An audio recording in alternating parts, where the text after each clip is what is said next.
കുറേ നാളുകൾക്ക് ശേഷം ആൻറ്റി ഇന്ന് കുറച്ച് പാലക്കൊക്കെ ആയിട്ട് വന്നിട്ടുണ്ട്. പാലക്കും അതിൻ്റെ കൂടെ കൊണ്ടുവന്നേക്കുന്നത് കോവയ്ക്കയാണ്. വലിയ കാര്യമായിട്ടൊന്നും കൊണ്ടുവന്നിട്ടില്ല, പാലക്കം മാത്രമേ കൊണ്ടുവന്നിട്ടുള്ളൂ. അല്ലെങ്കിൽ കുറച്ചേറെ പച്ചക്കറികൾ കൊണ്ടുവരാനുണ്ട് ഈ ആഴ്ച.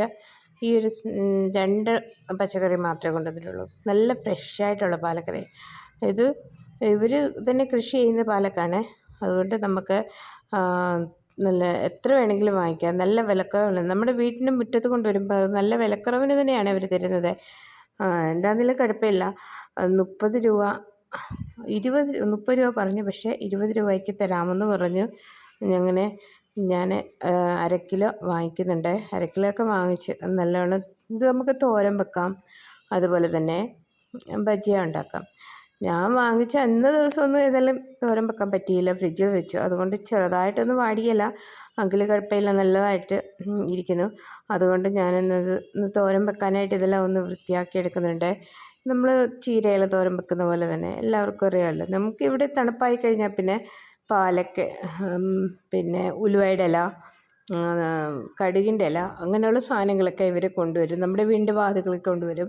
ഞാനിതെല്ലാം ഒന്ന് വൃത്തിയാക്കി എടുത്തിന്. ഇതൊന്ന് അരിഞ്ഞെടുക്കണം. അരിഞ്ഞെടുത്തിട്ട് നമുക്കിഷ്ടമുള്ള രീതിയിൽ തന്നെ തോരൻ വെക്കാം. ഞാനിവിടെ നിന്ന് ഇച്ചിരി തേങ്ങയൊക്കെ ചതച്ച് ചേർത്തിട്ടാണ് തോരൻ വെക്കുന്നത്. നല്ല ടേസ്റ്റി ആയിട്ട്. ഇത് നമ്മൾ ഒത്തിരി അരിഞ്ഞാലേ നമുക്ക് നല്ല ഒരു തോരന് കിട്ടത്തുള്ളൂ.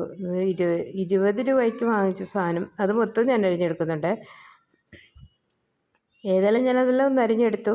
ഇനി അതൊന്ന് തോരൻ വെക്കണം. നിങ്ങൾ ആദ്യമായിട്ടാണ് എൻ്റെ ചാനൽ കാണുന്നതെങ്കിൽ സപ്പോർട്ട് ചെയ്യുക, സബ്സ്ക്രൈബ് ചെയ്യുക. അതോടൊപ്പം നിങ്ങളുടെ അഭിപ്രായം കൂടി അറിയിക്കുക.